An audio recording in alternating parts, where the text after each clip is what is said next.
Pemirsa Ayu TV yang baik hati dan tidak sombong, semoga semuanya sehat selalu dan bahagia. Amin.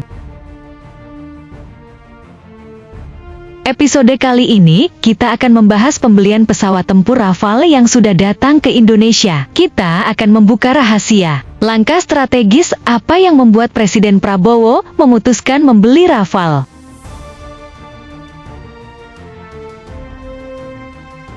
Namun sebelumnya pemirsa Ayu TV mohon subscribe dan bantu share, agar tidak ketinggalan pembahasan tingkat dewa dari kami.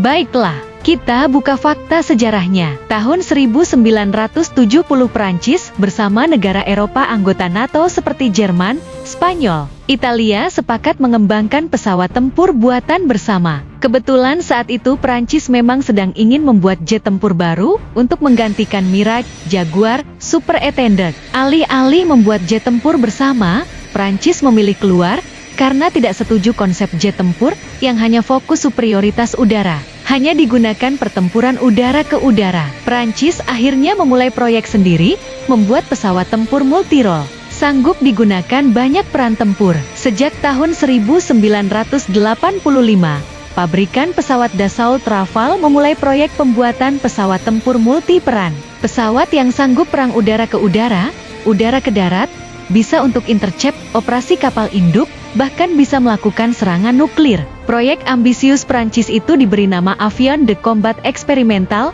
ACX.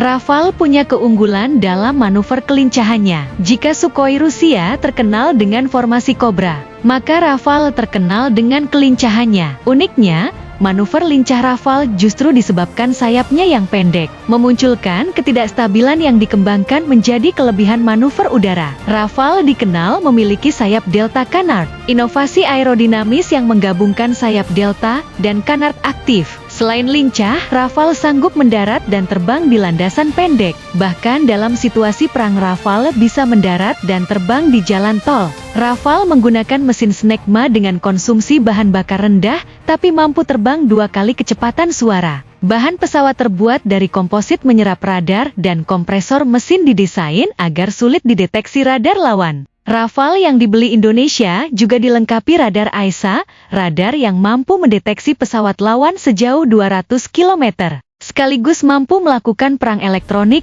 gangguan jeming sinyal radar lawan. Rafale dilengkapi teknologi canggih pelacakan inframerah, OSXF. Pesawat ini mampu mengejar pesawat siluman dari jejak hawa panas mesinnya. Rafale sanggup membawa 9.000 kg bom. Dilengkapi rudal supersonik jarak jauh Mika, Exocet, namun Rafale juga sanggup diajak dogfight, duel jarak dekat di udara.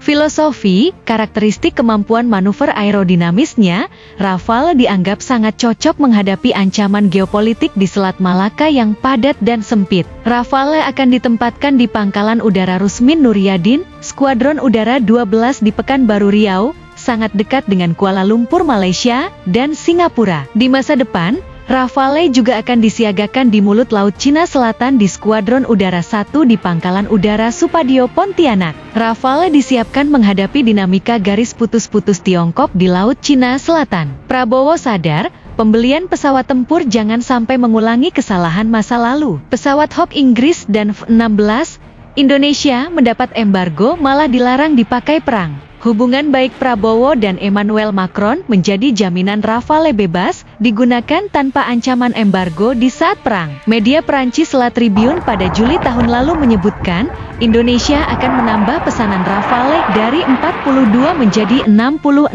unit. Menurut berita tersebut, kesepakatan penambahan 24 unit Rafale disepakati saat Prabowo bertemu Macron saat perayaan Hari Bastille di Paris tahun lalu.